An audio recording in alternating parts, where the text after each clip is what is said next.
Welcome, everybody, and thank you all for joining us. My name is Joanna Yang, and I'm the CEO and founder of Braindom, where we are hosting this event, hosting effective meetings and team culture. And so, Braindom, we're an HR consulting company focused on training and development because we really believe that organizations can grow when they focus on their people. And today, we actually have the honor from hearing and learning from Julie Ha Truong, who is also she also has her own consulting company called Leadership Savvy. So for 20 years, Julie has supported thousands of leaders in achieving real and meaningful change. She's all about helping people find their rock and their savvy little niche. And so that's where we're excited to hear from her today on how do we keep that engagement going in Teams meeting, having more of that effective communication, and especially being in that remote or hybrid work. That's where we're excited to hear from Julie.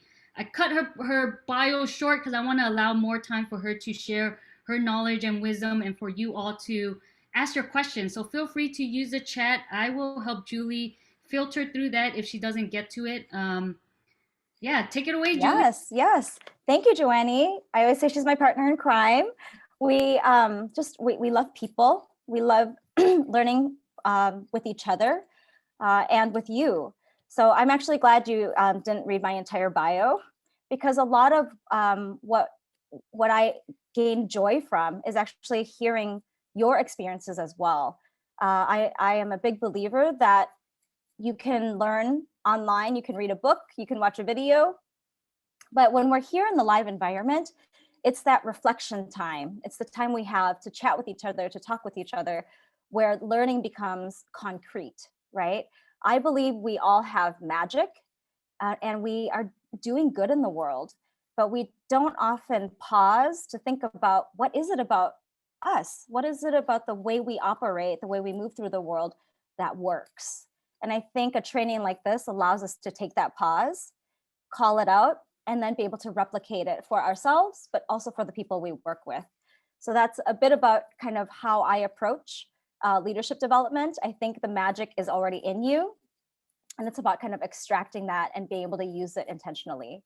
I am a leadership development consultant. I specialize in helping teams figure out where their North Star is and putting together a plan of action. And so I love working with diverse teams. The more difficult the subject, the more I feel this intent urge to run into the fire. And so folks are like, Julie, why do you like that work? And I just think that at the end, people come out stronger, and we learn so much about each other, and hopefully we build a system that is lasting. So that's why I do this work. See some familiar faces here on the screen. I'm so excited to see you are here. And I see some new faces. Hopefully we'll get to know each other a little bit today. So we're talking about effective meetings and using it as a platform to be able to continue to build strong teams. Today we'll be talking about how to set up our meetings so that expectations are clear. Folks know kind of how to behave and operate in meetings, how to plan agendas properly so that meetings are not just for meeting's sake, but there is a goal, an outcome, action items at the end. And then as a facilitator, if you're up at the front of the Zoom room or of the actual meeting room, how do you manage different expectations, questions, personalities? So we'll touch upon that as well. And finally, just some general examples of how to work within teams and to follow up so that each meeting continues to build upon your success as a team and you reach your goals. So to begin with, I kind of would like for us to think about using these abstract pictures. There are 4 pictures here, a group of folks having a nice meal, a theme park, the soccer game, and a stage setting. Which image for you reminds you of meetings when you have to lead a meeting, right? So choose one picture and think about how that picture represents what meetings are like for you, right? So for example, for me, I'm always interested in like, what's the end goal, right? Like give me the goalposts and then I will try to work backwards to figure out how to get there. But I definitely have days where I feel like this is a roller coaster ride. Like when can I get off this roller coaster? I am deathly afraid of roller coasters. So we've all had those days as well. So right now I'd love for you to choose one picture and just share why for you this picture in this moment reminds you of some meetings that you've led or have been through. And Joanne's going to help us break into groups of 3. So each share, feel free to see your name and organization and choose one picture. So we'll do that for 5 minutes. Each person gets about a minute to share. I was. What image came up for you? Yeah, for me, it was the first image, of like the dinner table, the collaborative environment. Lovely. Yes, food always makes people more excited to engage. Yes, that helps. Walls come down. Did anyone choose the Pacific Park? The theme park?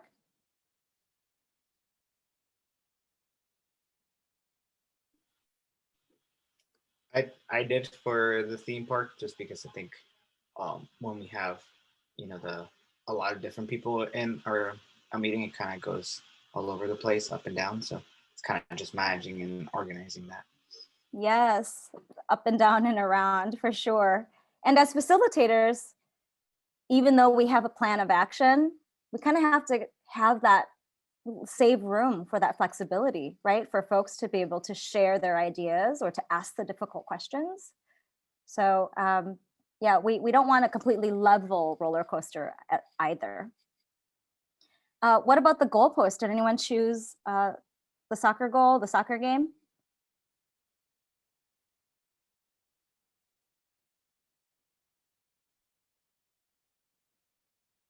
No one? Linda, are you there? I don't want to call on you if you're not at a convenient place. Hi, Yeah, Linda. I'm here. I'm here. So how do you think the goalposts relate to facilitating a meeting? The goal. Okay, the The goal soccer one. game. Mm-hmm. Oh, it's making sure you walk away with an action item that's going to be easily achieved. Well, not easily achieved, but that will be achieved using Yeah. teamwork, right?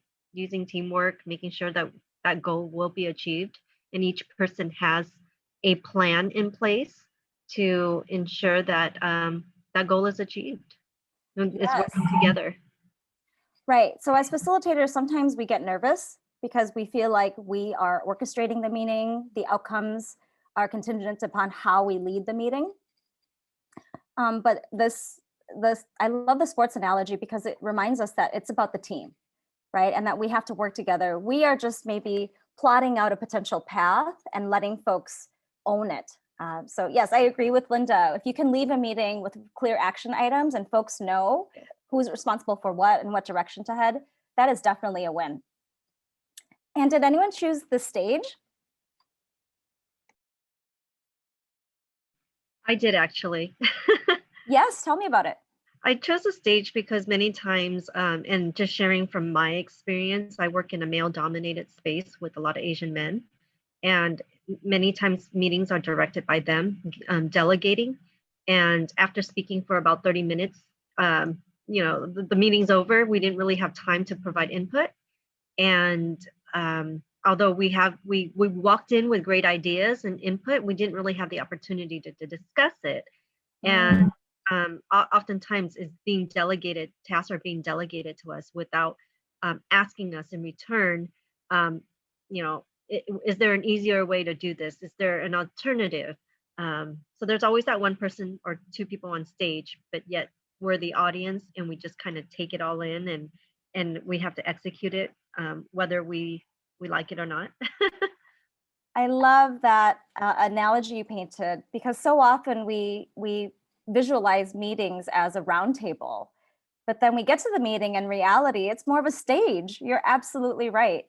And whenever we come to a meeting where it's more of a stage where just a few people are talking, I really have to ask that team, could this message be delivered via a different format, right? Via a newsletter, a video, an email? Or does it really require 7 people to sit down and take out time out of their day? Because it instantly becomes a very expensive meeting if you're not gaining input from the rest of the team members. A lot of folks, when I do this training, also look at the stage and they instantly recognize stage fright. right? That they're now responsible for a big outcome, and they have to lead a group of people to that goal, and they feel like they're in the spotlight, and that can be scary too, right? So there's kind of both ways to look at the stage.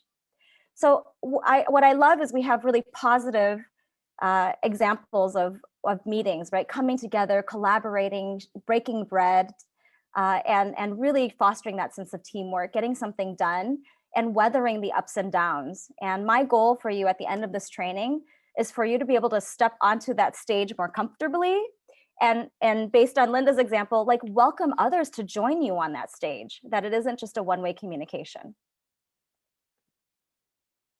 So what we've been talking about is starting to talk about what is facilitation and what good facilitation could look like, right? So I'm curious if you guys could open up your chat boxes. I'm going to open mine so that I can see what you write, and we can all participate. And just type in one thing. Think about folks who lead meetings, who you have meetings with, or when you are planning meetings, what's one thing that you notice they do, or one thing you make sure that you do to ensure that a meeting is facilitated well? What's helpful? Let's build some examples together. So type in an idea you have that you've seen people demonstrate what good facilitation can look like. And this could be online or offline. Thanks, Kendra. Yes, eye contact, right?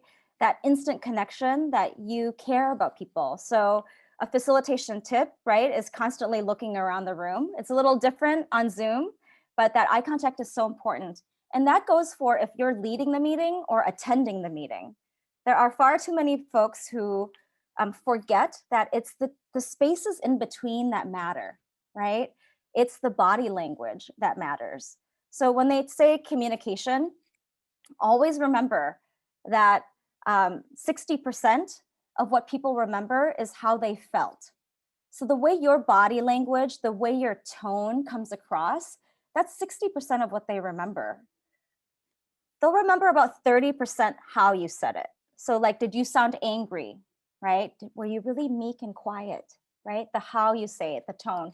And then the 10% are the actual specific words that you use to communicate that. So thank you for starting right away with body language. Thank you so much. I'm now scrolling back up, Kendra, for that. Linda, asking questions to be engaging, so it's not that one-way communication. That is a next level skill, right? Actually putting together an agenda, delivering it, that's step one. Step two is actually having the engagement. And I know that can be scary because you're opening yourself up to potential questions that you may not feel equipped to answer. And so that takes me to my third line here. What is the definition of facilitation? The definition of facilitation is simply to make easier. You are making it easier for folks to meet, to work together. That is the role of a facilitator.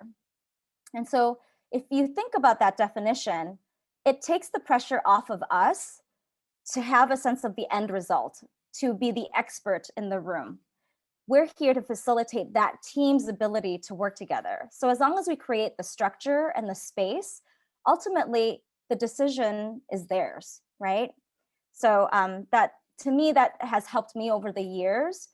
As long as I set everything up for the team, it's not for myself or for my outcomes, it's for the group's outcomes, I can then be transparent and say, this is as much as I've prepped, this is what I know, this is what I don't know, and this is what I'm looking for you for us to work together on.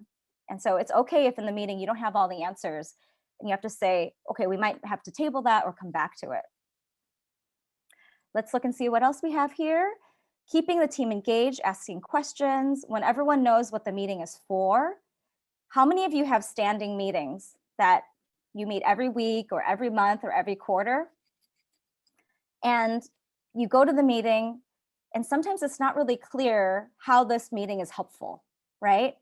Or how many meetings do you have where people talk about different things that could be done and you all say, okay, cool, thanks for sharing. And then you walk away and 3 months later, nothing has changed, right? So when you are all clear on what this meeting is for, then you can clarify by the end of the meeting, wait, did we meet our goals? And what did we agree to? And if we didn't, then you can say, okay, how will we make sure we address that missing piece? So one of the things that are often forgotten is closing the meeting, right? So we plan, we get everyone engaged and on board, but make sure you're carving out a good 5 to 10 minutes for a solid recap and close. Dan shared the agenda, right? Having a clear agenda and sharing it with each other ahead of time and sticking to it, right? Timekeeping is really hard sometimes when you're a facilitator or a meeting lead. And then agenda on Google Docs so that, ooh, I love this. This has been great for remote teams, is a live working document. So having that ready to go, you can take notes in real time. That has been my go-to solution, actually, Google Docs, or even sharing the PowerPoint and making changes in real time. Because in person, we have whiteboards, right? Or we have flip charts. And I used to joke and ask 3M, like they should sponsor me because I use so many Post-it notes and so many flip charts. But when you're on the Zoom setting or online setting, it's different. So we have to lean into the tools like Google Docs or like the chat box. Ooh, Noelle. Hello, by the way, Noelle, I'm so glad to see you're here. Verbal check-ins and taking polls, right? Taking polls online is a great way to take the pulse, get a response of a larger group of people. It's in Zoom, so if you're not using polls yet to engage folks, it's such an easy way. You just preset a survey question and then folks answer. And then verbal check-ins is really nice. I think that is another advanced technique for facilitators, because if you're sensing something is maybe going a little bit awry, or you feel like your agenda is getting derailed by a side conversation, having the confidence to say, hey guys, I just want to pause and do a check-in and make sure that this is still the focus of the day, and that you in fact want to spend 15 more minutes on this side topic, which will derail our main agenda. We'll talk about ground rules next, but you may have a group that has said very clearly, no, sticking to the agenda is very important to us, right? So those check-ins can remind folks, okay, you're right, this is too far of a side tangent, let's get back on track. Alignment of an agenda and how folks are being asked to participate. Yes, prepare, engage, and tasks. So it's not enough just to have an agenda, but who's going to be there and the specific roles. There's nothing worse than showing up to a meeting and being surprised that you have to participate, right? So I've been through some big meetings like that where I'll actually tell you, one of my previous jobs, they did a whole restructure and I was supposed to deliver it, but they didn't give me the restructure, like the new org chart, until literally 3 minutes before the meeting. And so right before the real meeting started, they pulled me aside and they're like, here's the new structure. I want you to deliver it to the team, right? And so that's just unfair because I didn't know the structure and I couldn't really genuinely be behind it because I hadn't had time to ask those questions. So we're gonna have a lot of folks who in our meeting spaces are not comfortable with speaking off the cuff, who need time to process data and information. And so thank you so much, Victoria, for sharing that. Letting folks know what the expectations are for their participation ahead of time is really helpful. Clear CTAs, call to actions. Noelle, is what I believe you're trying to say here. Clear call to actions at the end. Again, making sure that somebody owns each of the pieces that you talked about. And it's completely okay if you're having a big brainstorming session and at the end you say, oh, is someone going to be responsible for replenishing the toilet paper, right? And someone's like, no, we've already got like 15,000, like just get it yourself. At least now you know, right? And so if you have some things that I sometimes with long brainstorming sessions, folks are scared to try and create action items. But I think it's really important. It's okay to say, we have too many things that we just explored. How do we want to make sure what our immediate next action item is? So I've emphasized it a few times, but wrapping up meetings properly is really important. All right. Oh, thank you, Jennifer, for helping me transition. So the ground rules that I mentioned, thank you. So you guys are already on the right track talking about meeting expectations and ground rules. There are three things that I always think about to help make sure my meetings are a success.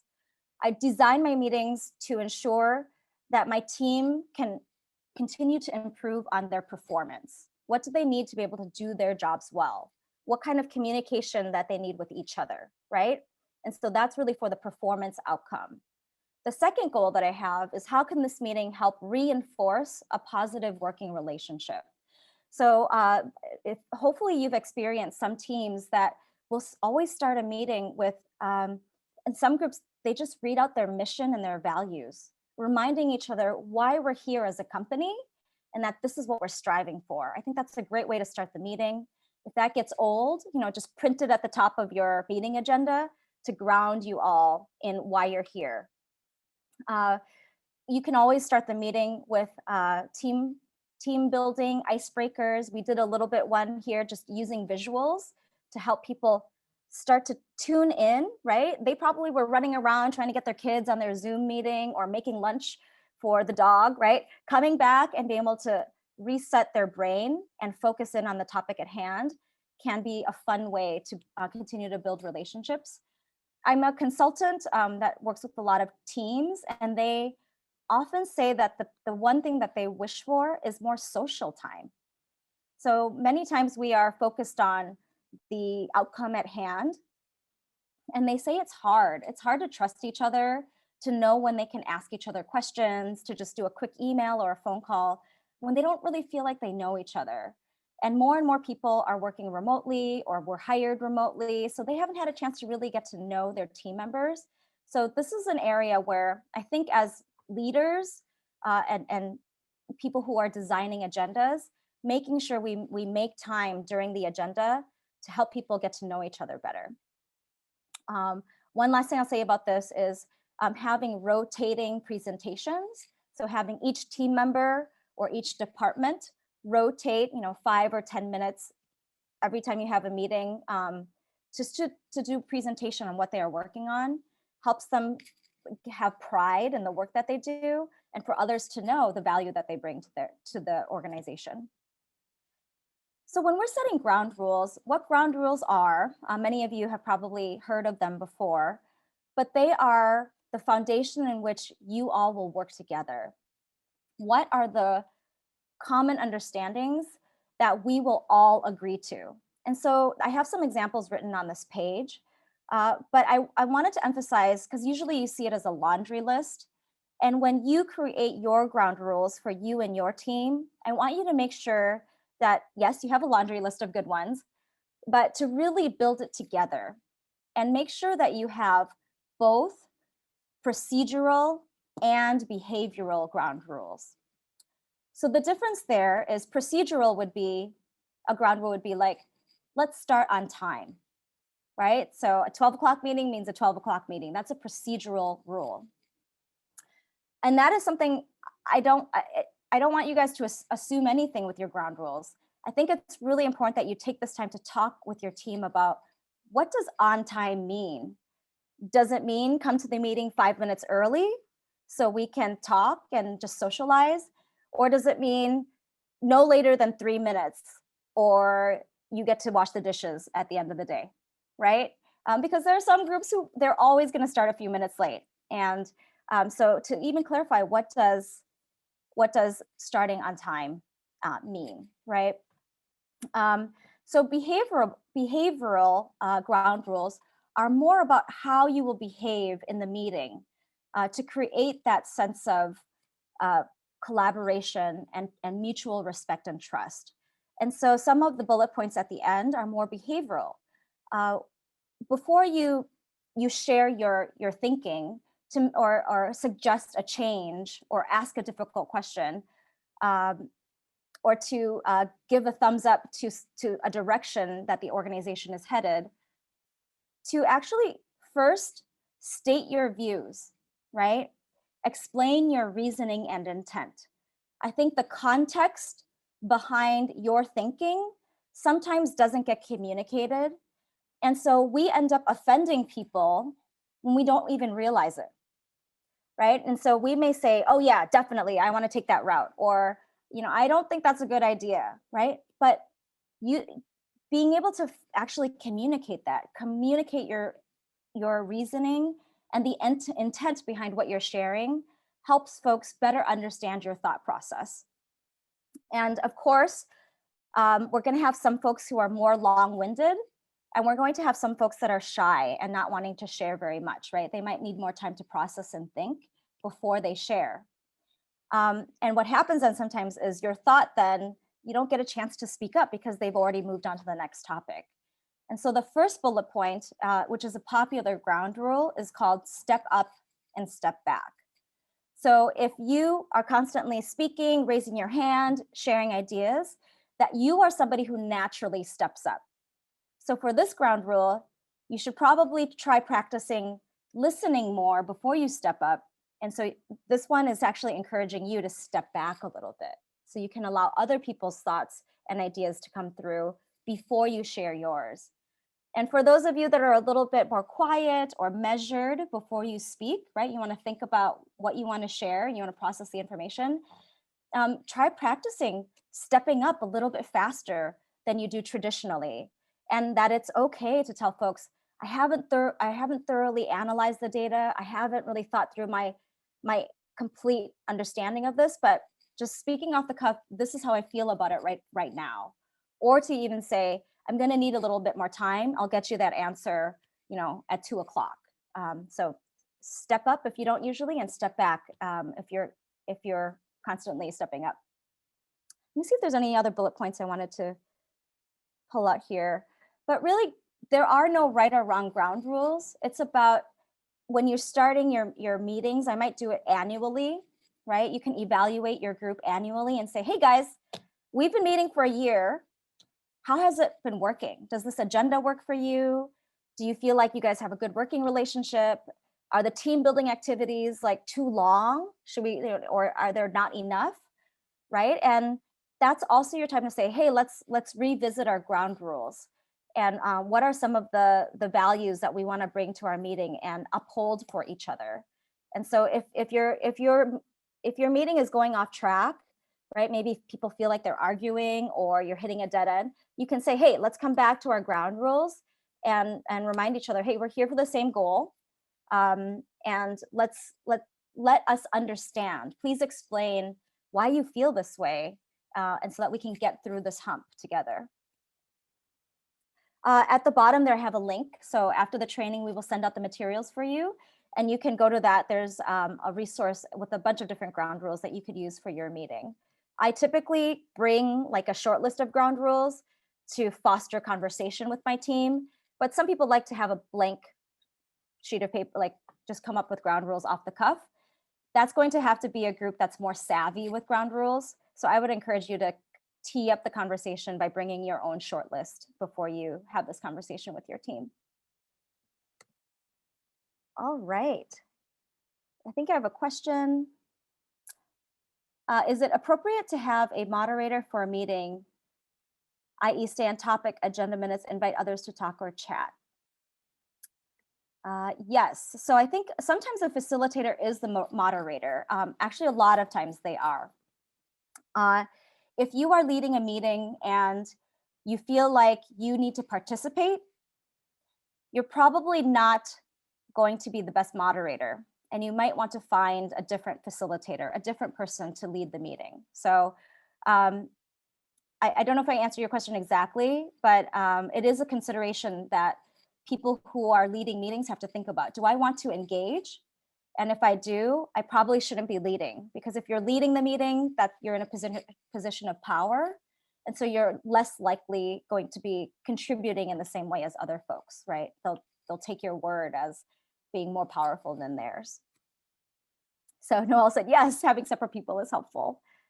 All right, so this slide here is back to the planning, right? Making sure that we have all of our ducks in a row before we get to that meeting.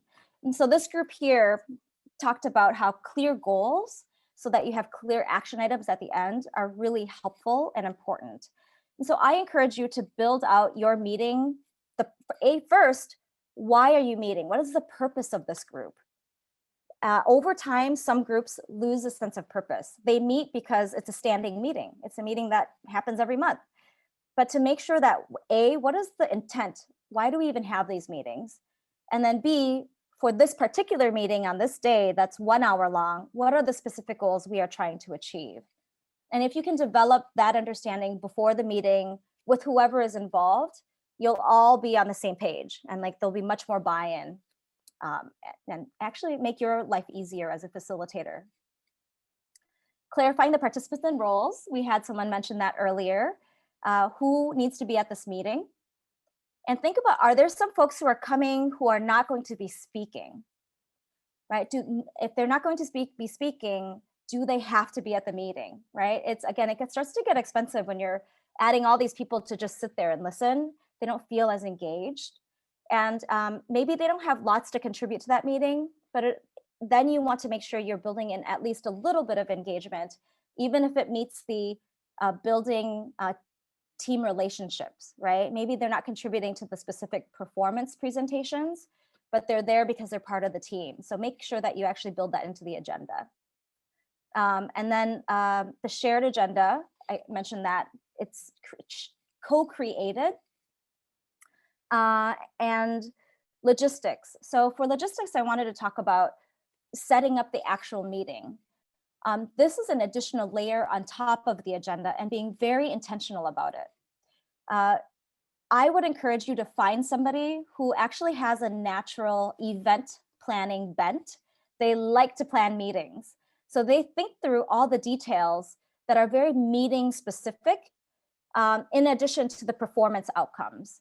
And so I love folks, like I love working with Joanne because she's always thinking about what information do we need to send to our participants before? What kind of materials are you using during? How many breakouts are you going to have? Is it going to be interactive? And how long are the breakouts? And then afterwards, what materials can we follow up with to give them more resources?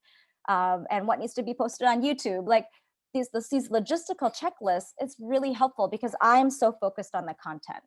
So kind of know yourself. You might be a detail-oriented person, so you might need someone who is a content expert to be your partner.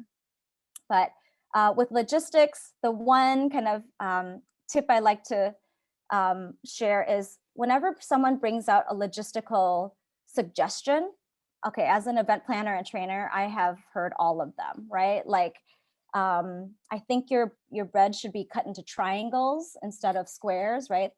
Like completely probably not important, but it's important to them. So making sure that we validate their suggestion, let them feel heard, but letting them know, like, oh, well, you know, the caterer, I will let them know and see what we can do next time, right? And so it's over time, you kind of have to learn how to validate what they say and address it, but it doesn't mean you address everything to everyone, because I've also seen facilitators who feel like they have to make everyone happy all the time, and that's not possible either, right? All right, so logistics. For live in-person events, I also think a lot about the table settings, the temperature, is the sun going to be in people's faces, right? Things like that, making sure you have all the technology down. And finally, evaluation. In the meeting world, we call these debriefs. And I encourage you to start practicing debriefing. So at the end of every meeting, doing a quick, sometimes the quickest one I call it is one-word evaluation. We might practice that today, but just how are you guys feeling after this meeting? So they'll let you know, feeling anxious, excited, optimistic, right? Or you can save a little bit more time and do a little bit better, like deeper dive. What was it about this meeting that worked for you? And what would you like us to consider changing in the future, right? Pros and cons. So that's another way to debrief and evaluate your meeting immediately after the meeting. Finally, folks sometimes do surveys. So maybe on a quarterly basis, you ask your participants to answer just a quick 3-question survey. Then you have clear data you can refer back to. Many times, if your meeting was bigger, or if it was for a bigger project or event, to actually schedule a separate debrief meeting. I think it's really important to put debrief meetings into practice regularly, because then you have an opportunity to celebrate all the good work that's been done. Remember, celebrating the specifics is what lets your team know they should do more of in the future, right? Because it's like, oh, this worked because of this, and because you helped specifically with that, they have pride in that, and they'll want to do it again and again in the future. But it's also your time to say, a couple things didn't work quite well. Can someone tell me like what happened there? What were the sequence of events, and how do we make sure we don't have that happen again in the future? These debrief meetings allow you to have both the positive and the negative conversations in a more objective way. It doesn't feel like favoritism or finger pointing.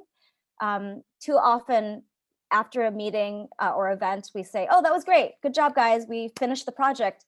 And then when you want to talk about what didn't work, it feels accusatory. So I found putting debrief meetings into practice regularly allows folks to be prepared for that and know they have a place to bring positives and also a constructive criticism to the table. So I mentioned agendas earlier, but I wanted to mention a couple more notes on the agenda. I'm going to do a quick time check here. So the goals and actions, the best practices I've seen is the goals are at the very top of the agenda. So that is one thing I would encourage you to do, is what are the specific objectives of this particular meeting, and just print it at the top of the agenda. Then at the end, to recap on what you discussed and have a specific next steps identified actions section as you wrap up. So making sure that you sandwich, right, or end cap those two items in your agenda. What often happens when you get people together and you're co-designing agendas and you're trying to move projects forward is you end up with agendas that are too long, right? And if you want to start building in team building and having folks be able to ask questions, these meetings get really long. So what can be helpful is what's called a consent agenda.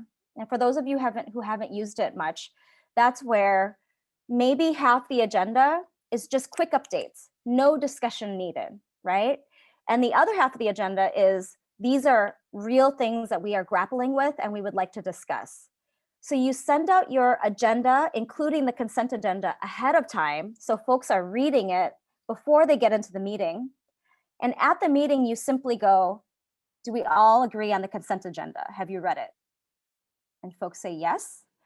Or they say, yes, but I have a question, right? So you can say, is there anything from the consent agenda you would like to pull out and put in our regular agenda so that we have some discussion around it, right? But then hopefully, 40, 50% of what you would have just had to just read out from the piece of paper is now on the consent agenda, and you don't have to spend time on it. So you're buying time when you are using a consent agenda. And finally, the engagement piece. I can't emphasize enough how important it is to regularly carve out time for that smaller group conversation in addition to team building. Because even if you foster a great working culture and environment, people are still going to have different degrees of comfort for participating.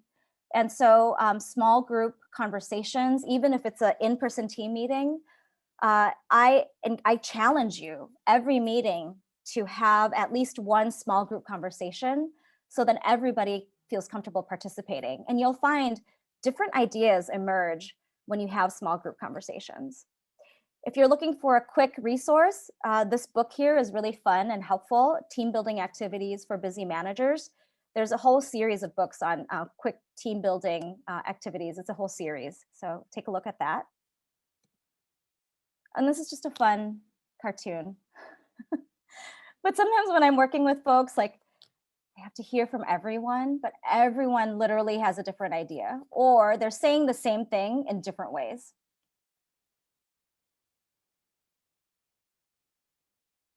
And so as a facilitator, you're like, how do I make sense of this? How do I make everyone feel like the meeting is meeting their needs, right?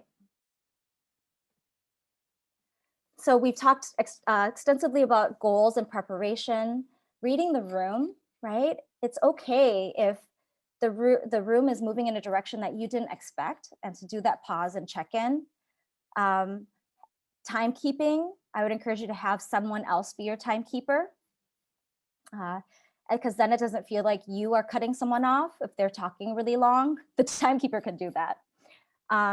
Remember that when you're working with people, some people are more heart oriented and some people are more head oriented.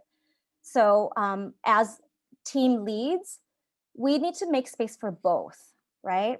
We need to make sure that our meetings allow time for that people, feelings, heart focused conversations, but also providing enough data, insights, right? Specificity for those who operate by head, right? The caveat to that is you know your team's culture best.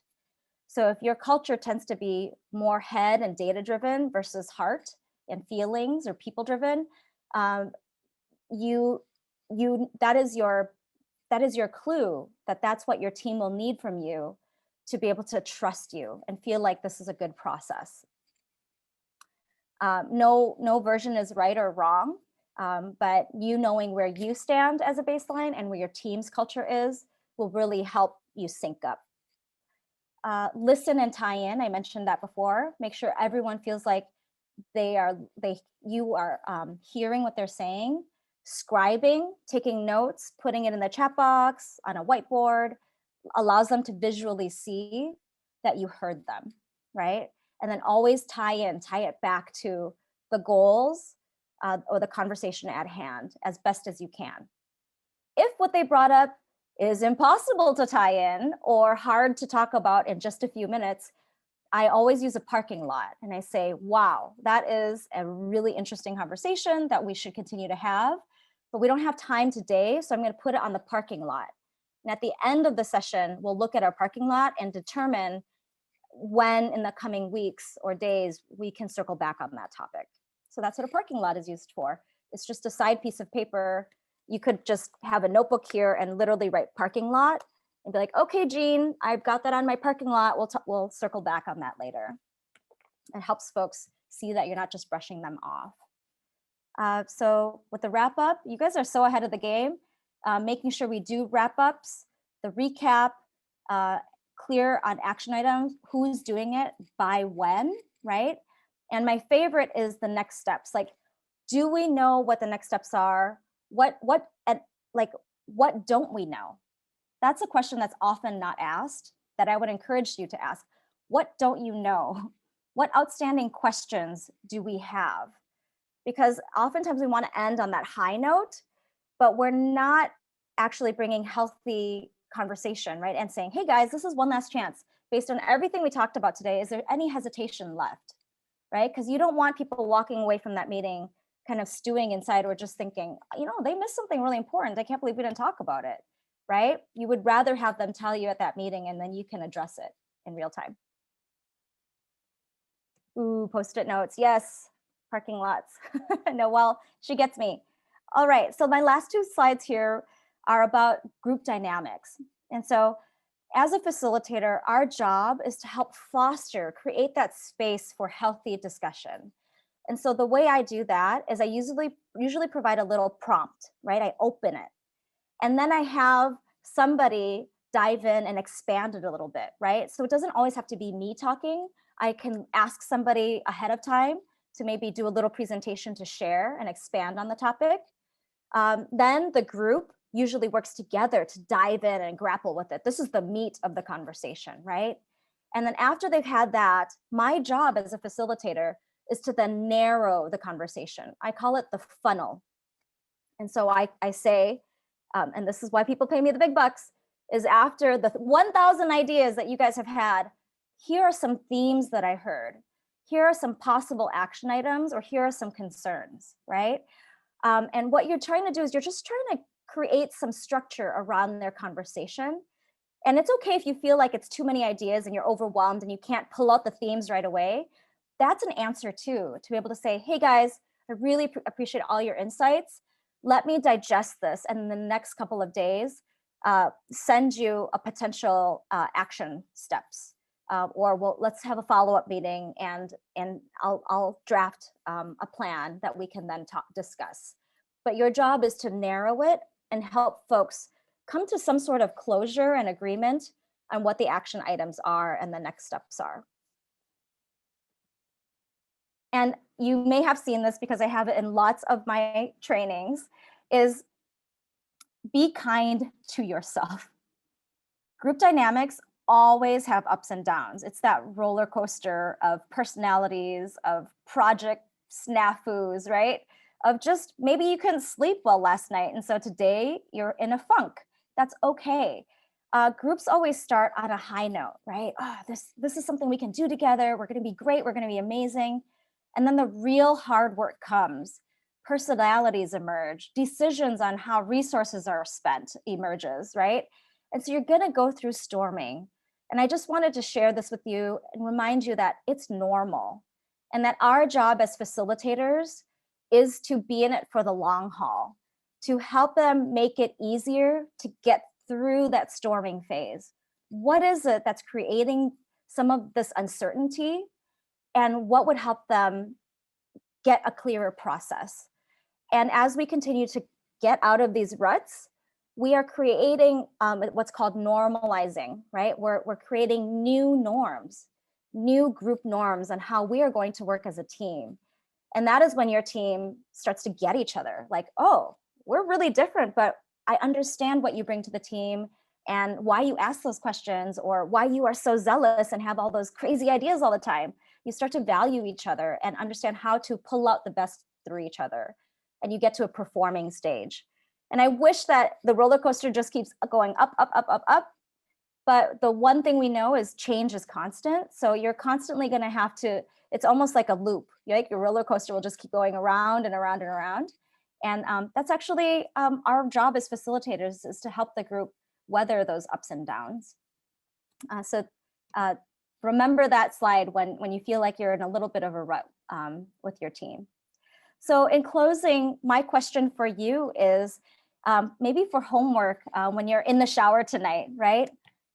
Julie said a lot on that training, but what things jumped out at me as, hey, I'm doing those things. You know, I actually have a knack for some of the things that Julie mentioned. My style has some real wins, but what are some things where I'd like to improve on my approach, right? So I want you to be able to call out, like when you get out of the shower, dry off, and physically write down, these are the things where I rock, right? I'm really strong in these areas, but here are a few areas that I would like to work on and continue to improve as a facilitator. And then find somebody to support you in that journey. Maybe it's a colleague, a boss, a mentor, a coach, or reach out to Joannie or I. We're in this industry and we want you to be successful. So thank you so much for joining us today. Here's our contact information. You guys you're the best. Thank you for being engaged on the chat box as well. I'll be here with Joannie for the next few minutes if you have any questions. And thank you, Crystal, too, for helping to promote our event.